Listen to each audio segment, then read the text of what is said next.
안녕하세요. 애견 미용사로 일하고 있는 30대 여자입니다. 도스토예프스키의 소설 도박자에 이런 구절이 나옵니다. 그토록 수많은 감각들이 지나쳐 갔지만 내 영혼은 만족이라는 것을 모른다. 오로지 초조하게 안달이나 아직도 더 많은 감각들에 대한 갈망으로 넘친다. 완전히 소진될 때까지 갈망은 강해진다. 여기서 소진되는 건 돈을 따고 잃으면서 나오는 자극적인 도파민일 수 있겠지만 저는 도박을 하는 사람의 인간으로서의 가치와 그 사람이 평생을 소중하게 여겼던 사람들도 포함되는 것 같네요. 본인의 가치가 나락으로 떨어지고 소중했던 사람들이 하나 둘 다 떠나가 홀로 남는다고 해도 계속해서 그 자극을 추구할 수밖에 없다고 말이죠. 저는 광고 회사를 2년 정도 다니다가 이 길은 내 길이 아니다라는 생각에 20대 중후반에 애견 미용사 자격증을 땄어요. 원래 동물을 워낙 좋아하기도 했고 사무실에서 컴퓨터 앞에만 앉아 있는 것보다 이리저리 몸도 움직이고 손도 움직이면서 할 일을 하고 싶었거든요. 애견 미용사 자격증을 막 따고 나서 가까운 동네 동물병원에 취직을 했고 그때 같이 일했던 다른 애견 미용사와 함께 몇 년 뒤 아파트 단지가 모여 있는 골목에 애견 미용샵을 냈습니다. 그리고 그 기술을 살려서 한 달에 두어 번씩 유기견 보호센터에 재능 기부를 하러 다녔고요. 일하는 곳에서 사랑받고 해맑은 애들만 보다가 봉사하러 가서 상처받고 풀 죽어 있는 애들을 만나면 제 가슴이 그렇게 짠하더라고요. 딱한 처지의 동물들을 만난다는 게 감정적으로 고된 일이긴 하지만 그래도 털이 지저분하게 자라서 엉킨 애들을 깔끔하고 예쁘게 변신시키고 또 그런 애들이 좋은 집으로 입양을 가면 제가 애견 미용 자격증을 딴 게 가게를 내고 돈을 버는 것보다 그렇게 봉사할 때 참 잘한 일이라는 생각이 들더라고요. 말이 안 통하는 동물들 틈에 있으면 자연히 사고가 나기 마련이죠. 하루는 보호센터에 새로 들어온 애들 털을 다 깎아주고 그 털들을 정리하고 있었어요. 근데 원래는 따로 격리되어야 하는 대형견 하나가 풀려 나와서 제가 있는 곳으로 들어온 거예요. 아시는 분들은 아시겠지만 유기견 보호소로 들어온 개들 중에는 사람들에게 학대받고 상처받은 아이들이 있는데 그중 사람을 적대시 여기는 개들도 있어요.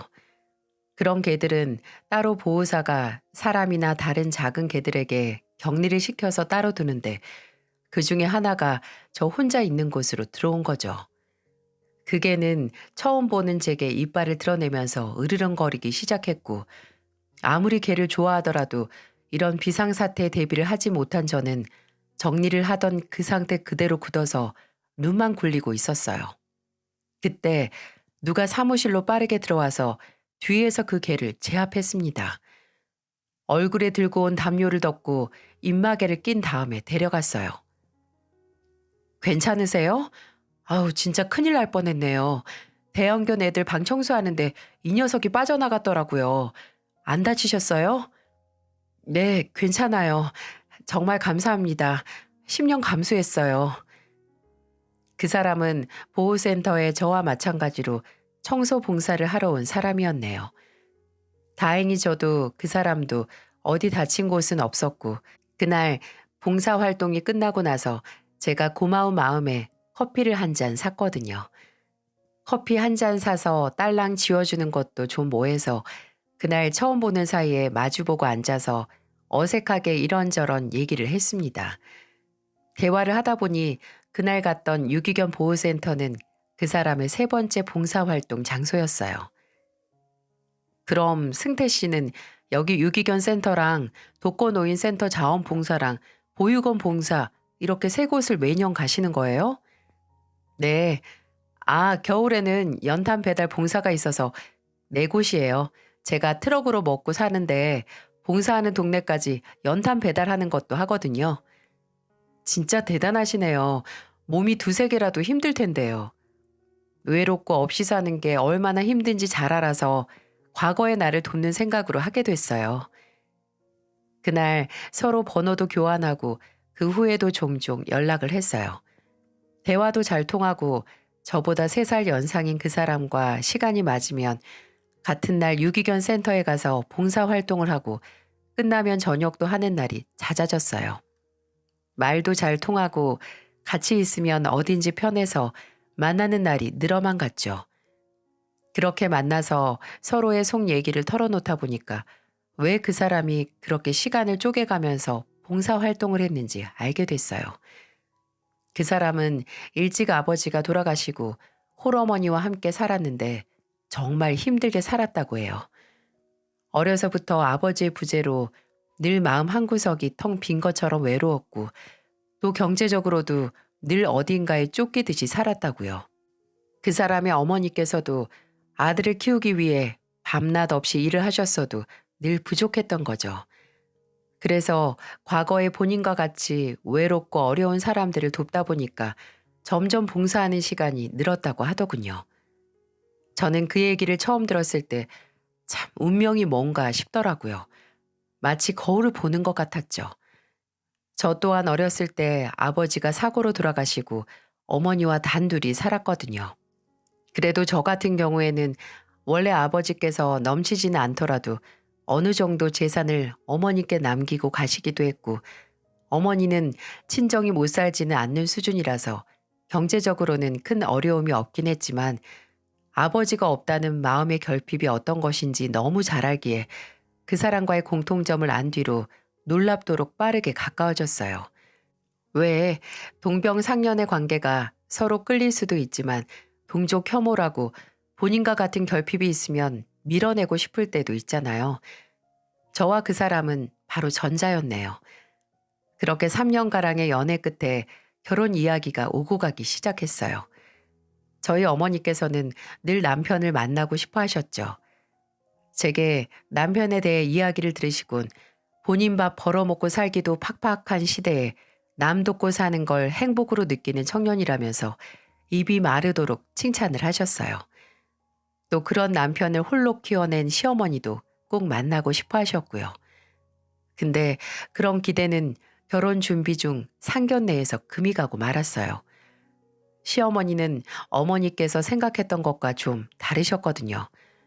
저는 이미 먼저 인사를 드렸었던 터라 알고 있었지만 저희 어머니는 모르셨던 거죠. 시어머니는 좀 같이 있으면 힘든 건 아니지만 사람을 불편하게 하는 말을 툭툭 잘 내뱉는 분이었거든요. 사돈될 사람과 만난다는 기대에 부푼 저희 어머니는 상견례 장소인 일식집에 도착하자마자 시어머니의 손을 두 손으로 잡고 반가워하셨어요. 저와 남편이 아버지가 없는 동병상련이듯이 어머니와 시어머니도 남편을 일찍 여인 점이 같았으니 동질감이 느껴지시기도 했었나 봐요. 근데 시어머니는 그게 아니셨던 거죠. 어쩜 이렇게 만났을까? 이런 게 다 인연인가 봐요. 엄마들이 키운 자식들끼리 만난다는 게요. 인연이랄 것도 없죠 뭐. 여자 혼자서 키우면 애들이 고생밖에 더 하나요? 아유, 고생도 다 사람을 키우는 인분이라고 하잖아요. 그래서 우리 박서방 참 인성 하나는 훌륭하죠. 사부인 정말 고생하셨습니다. 제가 혼자서 애 키우는 그 노고 잘 알죠. 저야 진짜 고생 많이 했죠. 안 해본 일이 없어요. 남의 집 애 봐주면서 우리 집에 아픈 것도 못 봐주고 돈 벌고 청소는 아주 평생 할 청소, 건물이다 식당 청소하면서 다 했네요. 네네. 아유, 정말 고생하셨어요. 애 키우는데 들어가는 돈이 어마어마하죠. 누구처럼 남편이 죽을 때 주고 간 재산도 없고 어려우면 손 벌릴 친정도 없어서 편하게 살지도 못하고 더 고생했어요. 저희 어머니가 먼저 다정하게 다가가도 뭔가 떨떠름하게 반응을 해서 신경이 쓰였는데 시어머니의 마지막 말로 알았어요. 시어머니는 저희 어머니를 탐탁지 않게 생각하시더라고요. 똑같이 둘 다 남편을 잃었는데도 친정의 재산 때문에 누구는 돈이 있다고 좀 편하게 살았다는 사람은 누가 봐도 저희 어머니를 향한 말이었어요. 저희 어머니도 저도 한껏 비꼬는 듯한 말을 듣고 잠깐 굳었었네요. 무슨 오해를 하는지 모르지만 저희 어머니께서 아버지가 돌아가신 후에 그렇게 풍족하게 사신 것도 아니거든요. 그때는 은퇴하신 후였지만 관공서에서 계약직으로 계속 일을 해오셨고 있는 재산도 아버지와 함께 마련해서 있던 아파트뿐이었어요. 방 4개짜리이긴 했지만 경기도의 낡은 아파트였고요. 저는 결혼 전에 애견 미용실을 오픈하느라 모아놨던 돈을 거의 다 쓴 후였고 남편도 그 당시 수입이 많지 않았기에 모아놓은 돈이 없었거든요. 그래서 결혼 후에는 저희가 어머니 아파트에서 합가해서 함께 살기로 했습니다. 근데 시어머니는 그게 또 마음에 안 드셨는지 이런 말도 덧붙이시더군요. 아무리 없이 살아도 승태가 엇나가지 않고 착하게 잘 커져서 다행이죠. 애가 그저 착하기만 해서 부모 입장에서는 또 혹여나 어디 가서 무시당하고 홀대받지 않을까 걱정이기도 하고요. 그래서 처가살이 한다고 했을 때도 제가 걱정이 많았어요. 장모 눈치 보고 아내 눈치 보고 마음고생할 게 뻔한데. 엄마, 무슨 그런 걱정을 하세요. 장모님께서 저를 얼마나 예뻐하시는데요. 아무리 예뻐해도 지 자식이 먼저인 게야. 너 들어가서 당해보면 안다. 어머 사부인, 제가 벌써 뭘 한 것도 아닌데 너무 걱정이 많으시네요. 승태가 착하고 저한테도 깍듯이 잘해서 제가 먼저 뭐라 할 것도 없고요. 또 제 딸이 시집살이 안 당하면 사위한테도 처가살이 안 합니다. 걱정 마세요. 저희 어머니께서도 끝내 계속해서 눈치 주고 은근히 비꼬는 시어머니께 질리셨는지 넌지시 반박을 하시더라고요. 나중에 상견례가 끝나고 남편도 시어머니의 행동에 대해 어머니에게 사과할 정도였어요. 제가 집으로 돌아와서 어머니께 그날 일에 대해 말하니까 어머니께서는 한숨을 푹 쉬면서 두둔하시더군요. 사람이 마음의 여유가 없으면 괜히 말도 비틀려서 나가고 삼킬 말도 그냥 튀어나가고 그러는 거다. 얼마나 그동안 고생을 했겠니. 내가 잘 알지. 그저 상황이 살아온 인생이 네 시어머니 성격을 저렇게 뾰족하게 깎아놨구나 해라. 또 어머니는 그래도 그런 어머니 아래서 남편이 저렇게 번듯한 인간으로 성장했다면서 참 다행이라고 하셨어요. 결혼 후에 합가를 하고 나서 어머니의 사위사랑이 시작됐어요. 은퇴하신 어머니께서는 집에 있는 시간이 많으셨는데 아침이면 늘 밥 든든히 먹고 나가라고 푸짐한 아침을 해주셨어요. 뭐야 엄마, 상다리 부러지겠어요. 고기에 양념게장에 누가 아침을 이렇게 무겁게 먹어요. 자고로 아침을 왕처럼 먹고 저녁을 거렁뱅이처럼 먹으라고 했어. 박서방, 어서 앉아서 먹어. 저도 아침밥을 제일 중요하게 생각하긴 하는데 자취할 때는 꿈도 못 꿨어요. 잘 먹겠습니다, 장모님. 엄마, 딸하고 둘이서 살 때랑은 반찬 가지수가 너무 다른 거 아니에요? 수연이 너는 엄마가 차려놔도 시간 없다고 배부르면 잠 온다고 우유 한 컵 딸랑 먹고 나가니까 그렇지. 아, 박서방, 김밥 싸놨으니까 가져가서 점심에 그거 먹어. 차 안에서 먹기에는 그게 편하겠지? 남편은 트럭 운전을 해서 종종 주변에 마땅한 식당이 없으면 편의점이나 빵집에서 사서 차 안에서 먹었거든요. 어머니는 그런 남편을 위해서 매일 아침마다 주먹밥, 김밥이나 유부초밥처럼 먹기 편한 음식으로 도시락을 싸주셨어요.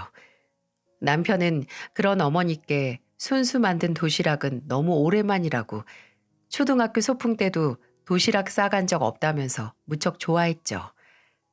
어머니와 남편은 딸인 제가 질투가 날 정도로 사이가 돈독했어요. 종종 어머니는 한 달에 2번씩 남편이 봉사활동에 갈 때도 따라가기도 하셨어요. 어머니는 늘 넉넉하지 않아도 남을 도우려는 남편을 기특해 하셨고 그런 마음은 어머니 본인께서도 나누고 싶다고 하셨죠. 제가 한 번은 괜히 토라져서 엄마 딸도 개털 깎는 봉사했거든요. 라고 하니까 어머니는 막 웃으시면서 그래 기특하다 기특해 10년 꾸준히 하면 칭찬 더 해줄게 라고 하시더군요. 남편도 그런 어머니께 참 잘했습니다. 솔직히 저는 남편이 저희 어머니와 함께 살겠다고 단번에 결정을 했을 때 좀 놀랬어요.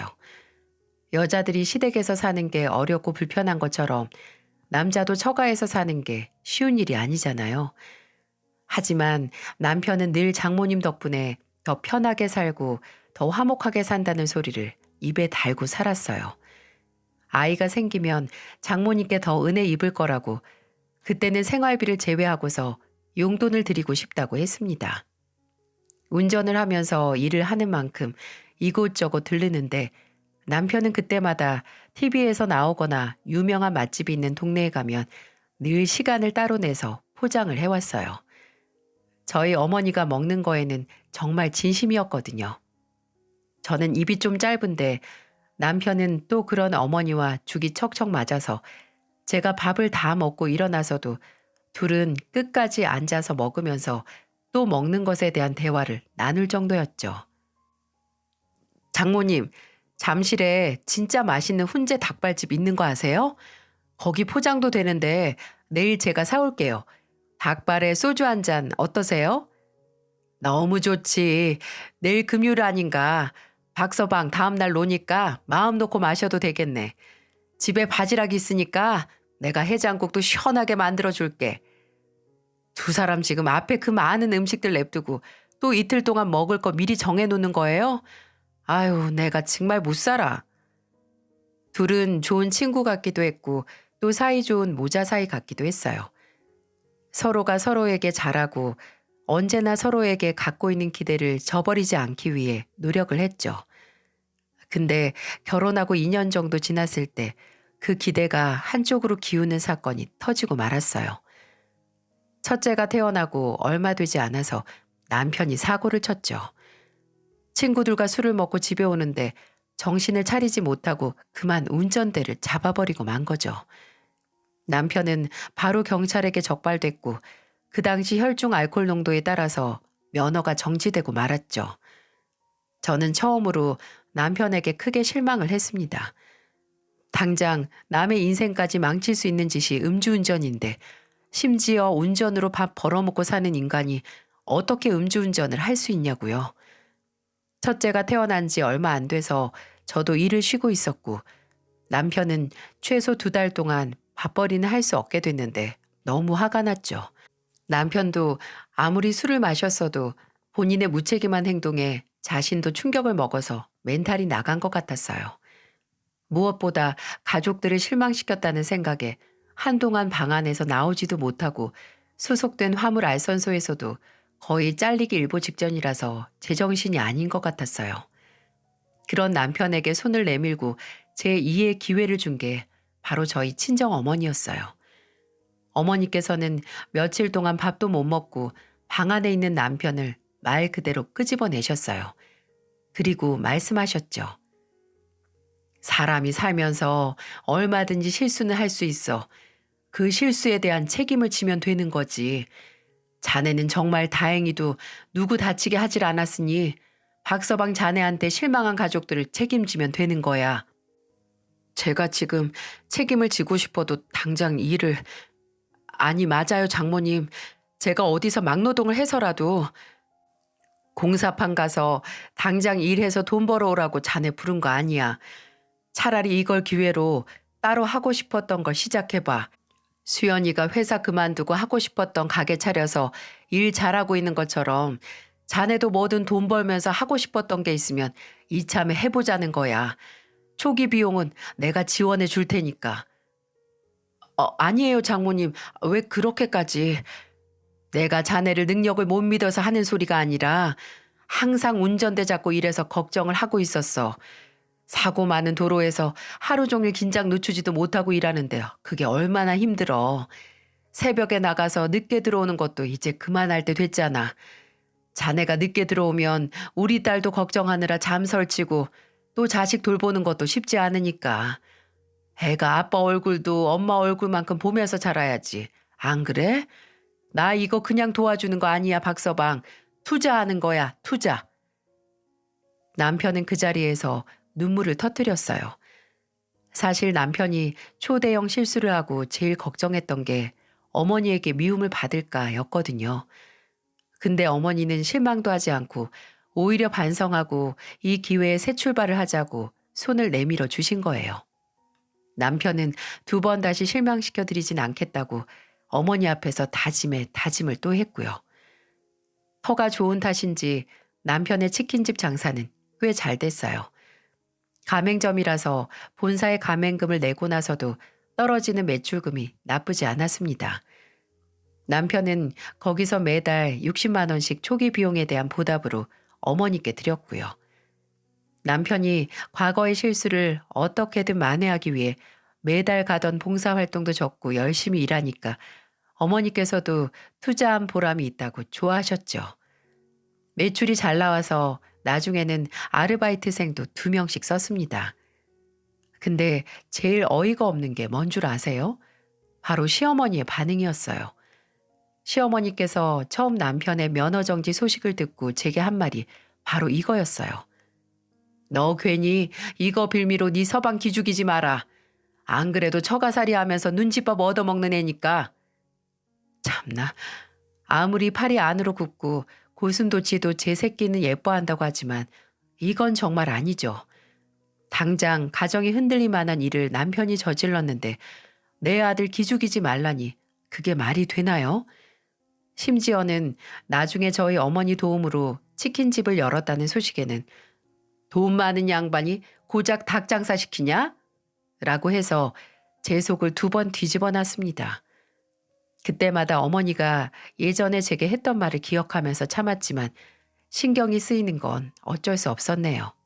그리고 저희 어머니께서 이를 지원해 주신 만큼 다달이 투자한 보상처럼 용돈을 받기로 하셨다는 걸 아신 후에는 득달같이 남편에게 연락을 해서 나는 뭐 없냐고 성질을 내셨어요. 엄마, 그 돈은 장모님이 나 가맹비 내주신 거 돌려드리는 것처럼 드리는 거예요. 받은 게 있으니까 돌려드려야지. 그럼 네 애미는 하나 있는 자식한테 용돈도 한 푼 못 받고 평생 죽어라 남의 건물 닦다가 죽으라고? 무슨 말을 그렇게 하세요. 엄마를 장모님하고 차별해서 용돈을 드리는 게 아니라 받으셔야 할 걸 드리는 거라고요. 아무리 말을 해도 용납하지 않은 시어머니를 그냥 둘 수 없어서 저는 먼저 남편에게 시어머니에게도 매달 적어도 용돈을 드리자고 했습니다. 아무리 어머니께서 투자한 돈이 있다고 해도 일단 같은 부모님이니까요. 저희 어머니께서도 동의하셨고요. 그래서 그 후는 매달 시어머니께 30만 원의 용돈을 제 수입에서 일부 나눠서 드리기로 했습니다. 그렇게 잠잠해지나 했어요. 근데 그 평화도 몇 년 가지 않아서 금이 가기 시작했어요. 결혼하고 5년 뒤에 둘째가 태어나고 반년 정도 지났을 때 그 성실하던 남편이 점점 변하는 게 피부로 느껴지기 시작했어요. 시작은 아무것도 아닌 것 같은 지나칠 수 있는 징조였어요. 남편의 씀씀이가 조금 들쭉날쭉해지는 겁니다. 하루는 마치 달에 1,000은 버는 사람처럼 돈을 쓰는 거예요. 가족에게도 그렇고 또 본인 지인들에게도요. 남편 친구들과 부부 동반 모임에 나가면 남편의 친구들이 제게 재수 씨, 이 녀석 요즘 돈 좀 만져요? 요새 만나면 지가 돈 다 내고 다녀요. 헤어질 때는 택시비나 대리할 돈도 손에 쥐어준다니까요. 라고 하는 겁니다. 그래서 제가 무슨 돈으로 요즘 그렇게 돈을 쓰냐고 했더니 그냥 매출이 조금 잘 나왔다고 하고 또 택시비나 대리 비용은 자기도 음주운전으로 피봐서 더 주변 사람을 챙기게 됐다고 설명하더라고요. 근데 웃긴 게 그렇게 막 쓰는 날이 있으면 갑자기 허리띠를 졸라매는 달이 있더라고요. 아니, 수입은 그렇게 들쭉날쭉하지도 않은데 왜 사람 씀씀이가 들쭉날쭉해지냐고요. 갑자기 지갑을 꾹 닫으면서 저번 달에 사치 좀 부렸으니까 이번 달은 좀 아껴 쓴다라는 말을 했어요. 그리고 가게를 비우는 시간이 잦아졌고요. 남편의 치킨집과 제가 일하는 애견 미용샵이 그렇게 멀지 않거든요. 그래서 제가 일찍 퇴근하는 날에는 종종 들렸는데 갈 때마다 남편이 자리를 비우는 겁니다. 항상 알바생들만 있었어요. 안녕하세요. 사장님 어디 갔어요? 사모님 오셨네요. 사장님 저기 옆에 횟집 가셨어요. 횟집이요? 왜요? 민우 씨한테 가게 맡기고 누구 만나서 술 마신대요? 아니요. 그 횟집 사장님하고 친구 되셨거든요. 그래서 요즘에는 아예 거기에 출근 도장 찍으신다니까요. 주변 식당 주인들과 친해지더니 장사하는 시간보다 땡땡이 치는 시간이 더 늘어만 갔네요. 저는 사람이 돈 좀 벌고 일하다 보니까 해이해지는구나 싶었는데 차라리 초심을 잃고 게을러지는 게 나을 정도로 남편은 파국이 예견된 길에 발을 들인 상태였어요. 저는 봤습니다. 제 노트북을 샵에 놓고 와서 집에 있는 남편 노트북을 쓰려고 화면을 켰을 때 나온 걸. 남편이 도박을 하고 있더라고요. 남편의 노트북에는 미처 닿지 못한 인터넷 창에 버젓이 불법 토토 사이트가 보이더군요. 설마 그냥 모르고 들어갔던 거겠지, 광고 사이트를 누른 거겠지 싶어서 인터넷 기록을 천천히 확인하는데 그게 아니었어요. 최소 석 달은 넘게 했던 것 같았죠. 이것뿐만이 아니라 집으로 날라온 카드론 고지서까지 발견했습니다. 저는 미리 찍어놓은 토토 사이트 화면과 고지서를 들고 남편을 추궁했어요. 남편은 얼굴이 새하얗게 질려서 바로 시인을 하고 미안하다고 하더군요. 카드로는 돈 잃었을 때 매달 넣는 생활비를 넣지 못하면 제게 들킬까봐 받은 거래요. 대출까지 받으면서 도박이라니 제정신인가요? 아니, 제정신이라면 일단 도박에 손도 대지 않았겠죠. 가게 근처 사람들하고 친해져서 술 한잔 하다가 하게 됐어. 아니, 내가 한 달을 꼬박 닭 튀기면서 버는 돈을 한순간에 손 안에 거머쥘 수 있다는데 누가 안 넘어가. 나 처음에는 돈도 좀 벌었어. 그게 어떻게 번 거야? 딴 거지. 돈을 버는 건 정당하게 노동을 하고 받는 걸 말하는 거야. 정말 미쳤어? 이제 동욱이 태어난 지 얼마나 됐다고 그딴 짓을 해. 당신 벌써 잊었어? 당신이 예전에 어떤 실수로 가족들이 힘들게 했는지. 우리 엄마가 당신 다시 시작하라고 어떻게 했는데. 그래서 내가 그거 보답하려고 한 거 아니야.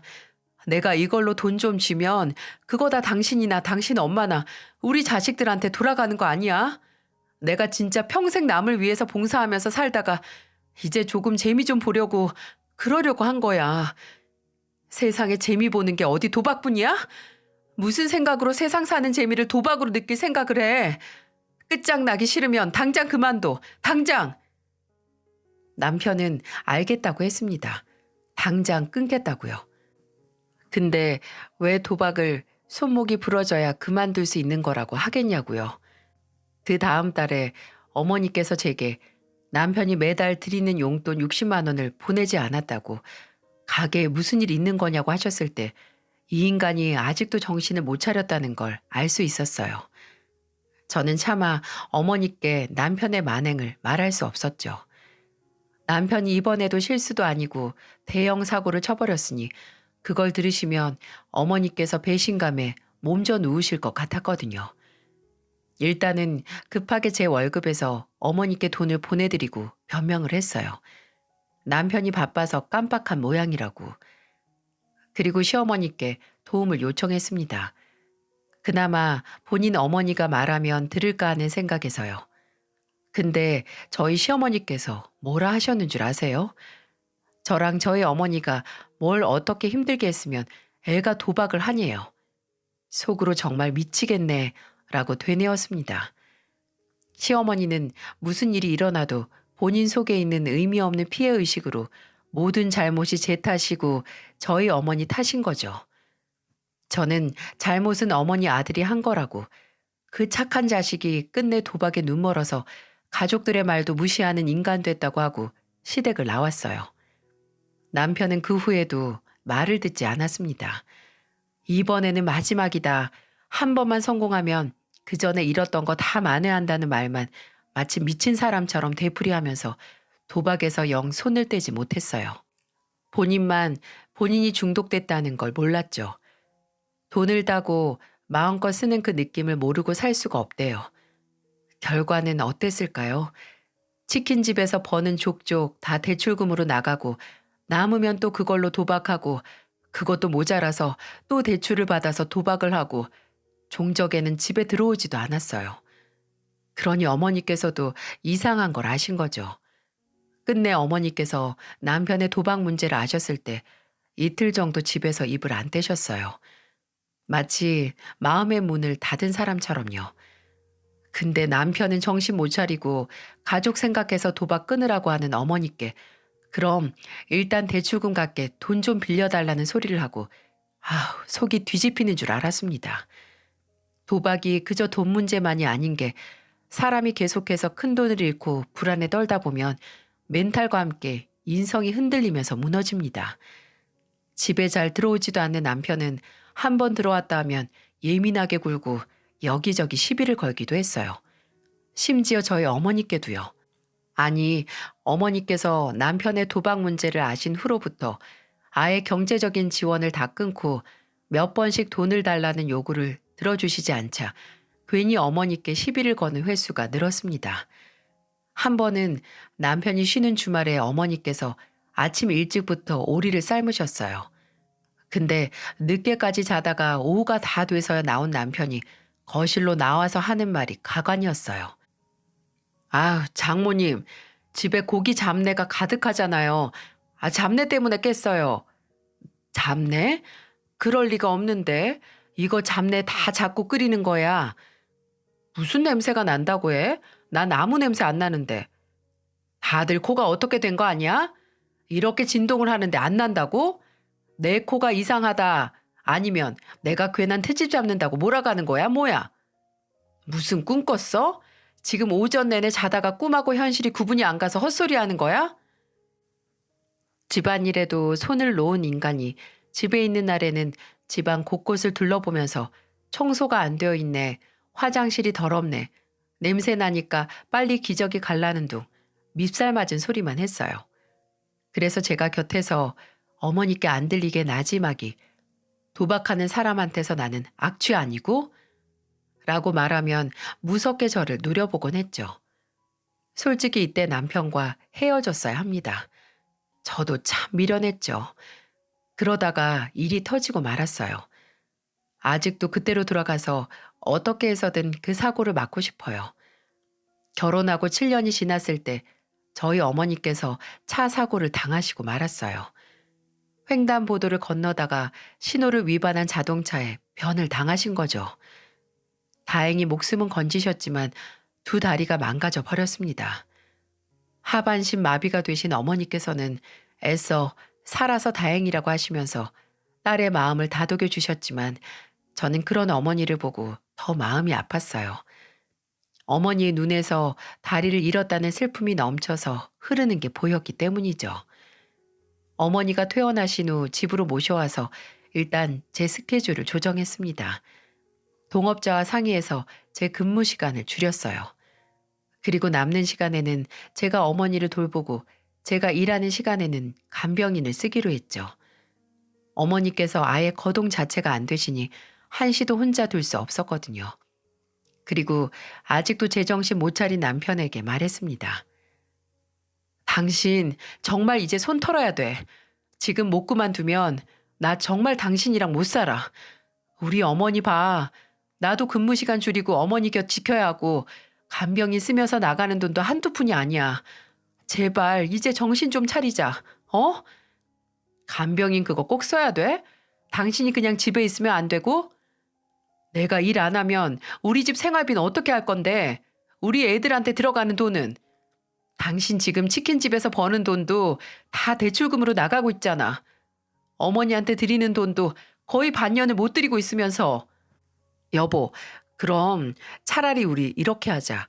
이 집을 팔아서 작은 집 전세를 구하고 나머지 돈으로 내 대출금 갚는 거. 미쳤어? 이거 우리 엄마 집이야. 그리고 지금 여기서 방을 더 줄이면 어떻게 살아? 식구가 5인데. 장모님을 양로원이나 요양원으로 모시면 되지. 진짜 점점 왜 그러니? 도박을 하다 보니까 이제 뭐가 옳고 그른 게 분간도 안 가? 당신이 무슨 염치로 우리 엄마를 양로원에 보낸대? 지금까지 받아 처먹은 게 얼만데. 이제 돈 안 주니까 장모가 장모로도 안 보이니? 사람을 그냥 언제든 버려도 되는 것 같냐고. 저는 2번 다시 그딴 소리 입 밖에 내지 말라고 경고를 했습니다. 그때 알겠다고 합주기처럼 입을 다문 인간이 그 입간수를 끝까지 못했어요. 저희 어머니께서 집에 오시고 얼마 안 가서 혼자 침대에서 휠체어로 넘어가시려고 하다가 바닥으로 그만 떨어지셨거든요. 방에서 요란한 소리가 났고 혹시 뼈에 금은 가지 않았을까 바로 남편과 함께 어머니를 병원으로 모셨어요. 다행히 뼈에는 아무 문제가 없었네요. 엄마, 제발 어디 가고 싶으면 불러요. 집에 식구들 다 있는데 왜 안 부르고 혼자 움직여요? 아니, 그 정도는 혼자 움직일 수 있을 것 같아서 괜히 내가 더 귀찮게 만들어서 미안하구나. 미안해하지도 말아요. 미안할 게 뭐 있어. 내가 그냥 엄마랑 엄마 방 안에 있을걸. 장모님, 이럴 바엔 그냥 아예 양로원 가시는 게 어때요? 요양원이나. 여보, 조용히 해. 갑자기 왜 그 소리를 해? 아니, 생각을 좀 해봐. 장모님도 이제 어디 마음대로 돌아다니지도 못하는데 옆에 말동무할 사람 넘치는 양로원 가서 계시는 게 좋지. 아니면 요양원이나.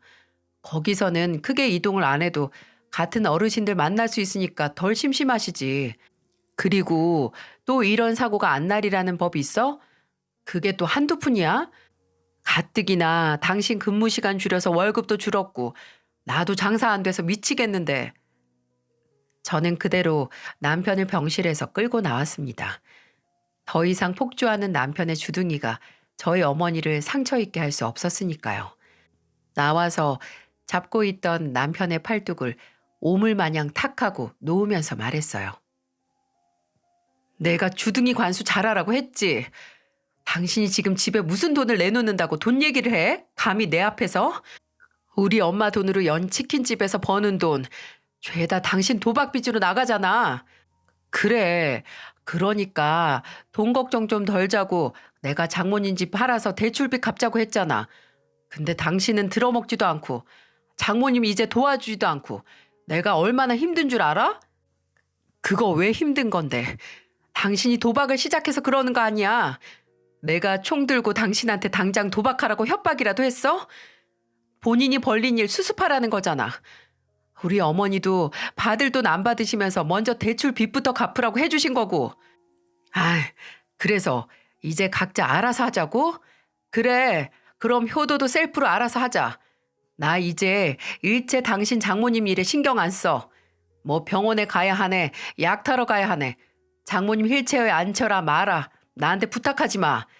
당신이 다 알아서 해. 참나, 당신 지금 도박빚 혼자 갚는 게 억울해서 그래? 당신이 도박빚 갚을 때 나는 뭐 놀아?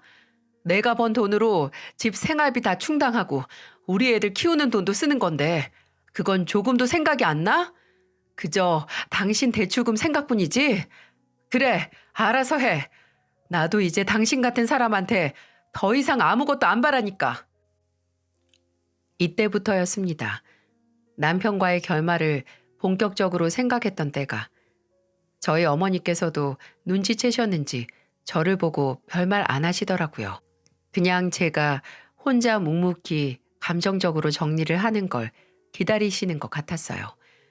그 후로는 같은 집에 살아도 참 남남처럼 지냈습니다.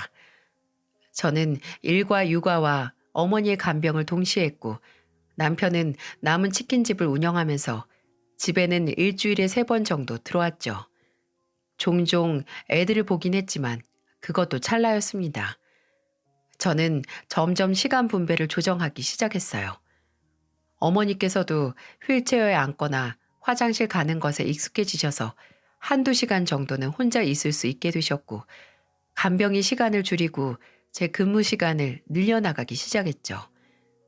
시간을 정리하면서 남편과의 관계도 제 안에서 서서히 정리가 되기 시작했고요.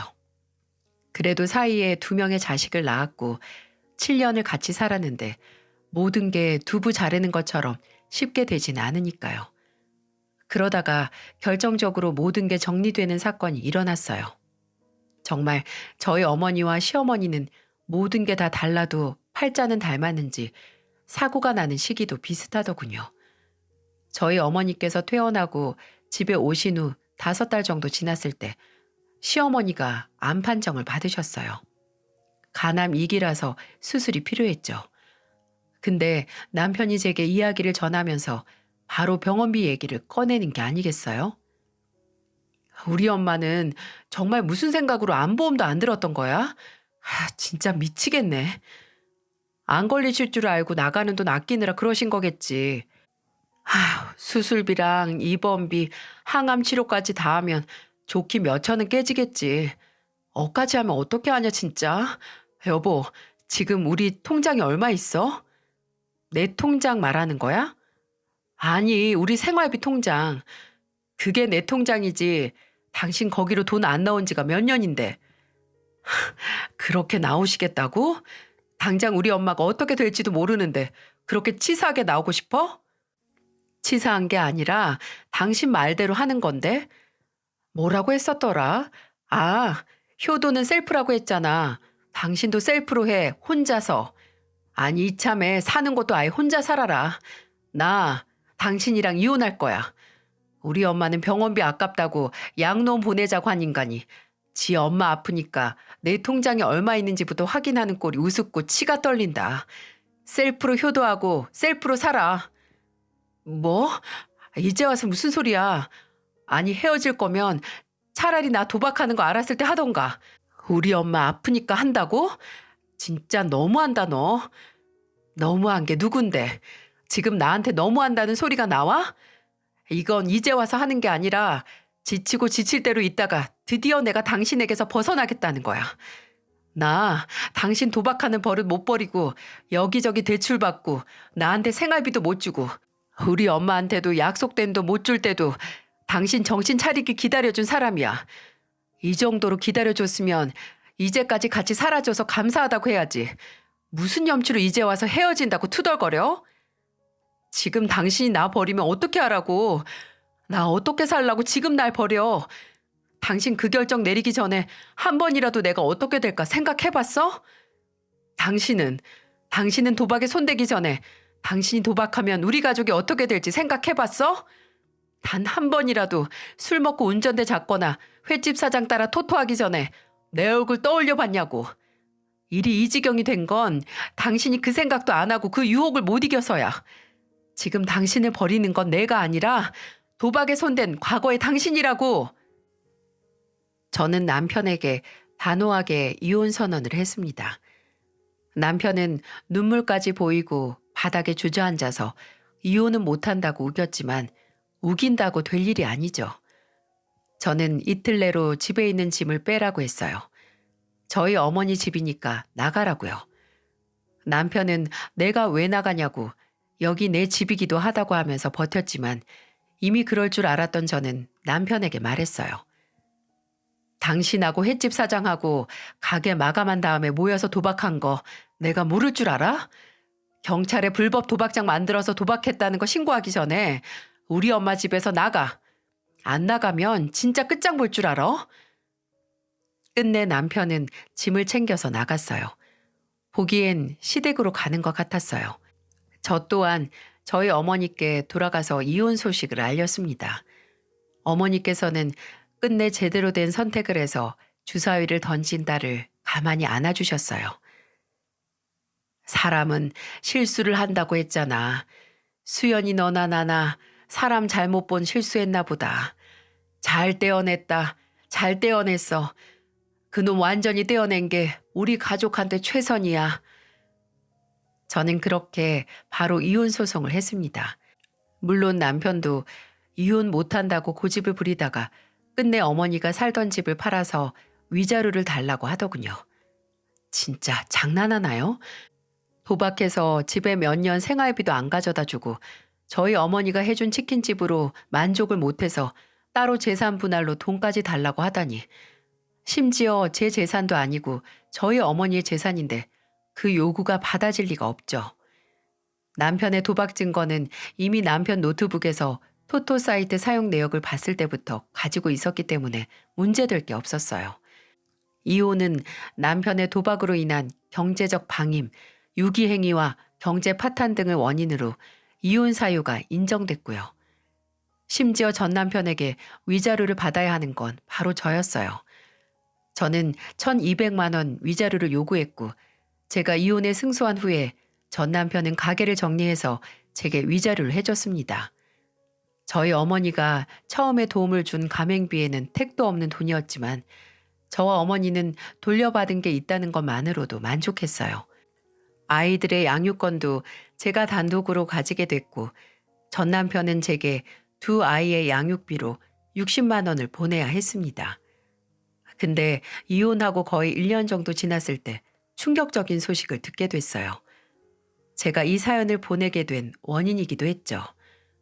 전 남편이 한 석 달 정도 양육비를 안 보내서 이상하다고 생각을 하고 있었거든요. 듣기로는 지방으로 내려가서 일용직을 전전한다고 들었는데 일을 못해서 보낼 돈이 없나 했죠. 근데 또 그것 때문에 따로 그 인간한테 연락은 하기 싫어서 그냥 넘겼습니다. 그리고 며칠 후에 전 남편과 함께 부부 동반 모임을 하던 사람에게서 연락이 왔어요. 남편의 친구였는데 할 말이 있으니까 잠깐 만나달라고요. 그렇게 만난 사람이 제게 넘긴 건 전 남편의 유서였습니다. 잘못되진 않았으니까 걱정은 하지 말아요. 다행히 빨리 발견했거든요. 아니, 이제 뭐 걱정할 사이도 아니죠. 지금은 병원에 있어요. 그놈 어머니가 2달 전에 돌아가셨거든요. 수술하고 후유증 때문에 고생하시다가 가셨어요. 그것 때문에 더 힘들어하기도 했고요. 충동도 아니었고 작정을 했는지 유서까지 있더라고요. 제가 이 유서 어떻게 하냐고 하니까 그냥 버리라고 해서. 그래도 수연 씨는 이 유서 볼 자격이 있는 것 같더라고요. 그놈이 극단적인 생각을 할 정도로 잘못한 일에 제일 피해를 본 게 바로 수연 씨니까요. 이제는 한낱 종이 쪼가리가 된 유서에 적힌 내용은 전 남편이 얼마나 도박을 시작한 걸 후회하고 있다는 거였어요. 도박을 한 본인 때문에 가족이 파탄나고 본인을 믿어주고 응원한 가족에게 상처를 줘서 더는 견딜 수가 없다고. 그리고 무엇보다 견딜 수가 없는 건 지금 유서를 적고 있는 순간에도 도박을 하고 싶은 충동이 드는 거라고 하면서 그런 자신을 용서할 수 없어서 극단적인 선택을 한다고 이제 가족이라고 부를 수 없는 사람들에게 미안하다는 말을 전하고 싶다는 말이 적혀 있더군요. 말로 설명할 수 없는 감정이 들더라고요. 그 도박이 대체 뭐길래 이렇게 사람을 망가뜨리나. 그 사람을 망가뜨린 것도 모자라서 그 사람의 세계를 파멸시키나 라는 생각에 마음이 답답해졌습니다. 그 눈먼 욕망이 사람의 인생이 무너져도 사라지지 않는다는 게 끔찍했어요. 물론 너무나도 믿고 원망하는 사람이지만 같은 사람으로서 그리고 한때 사랑했던 사람으로서 그 사람이 제발 새 출발을 했으면 합니다. 한 번 지옥에 다녀온 만큼 죽었다 살아났으니 다시는 바보 같은 실수는 하지 않길 바랍니다. 사람이 진정으로 지키고 싶은 게 있으면 바보 같은 선택이나 실수를 할 확률이 줄어드는 것 같아요. 제가 저희 어머니와 제 아들들을 위해 단 한 번의 실수도 용납할 수 없다는 마음으로 사는 것처럼 말이죠. 부디 제 이야기를 들어주신 모든 분들도 그 실수를 하는 기회조차 인생에서 만나는 일이 절대 없길 바랍니다. 순간의 판단착오가 내 인생과 소중한 사람의 인생까지 진창으로 끌고 갈 수도 있으니까요. 여러분들 모두 안정적이고 행복하시길 기도하겠습니다.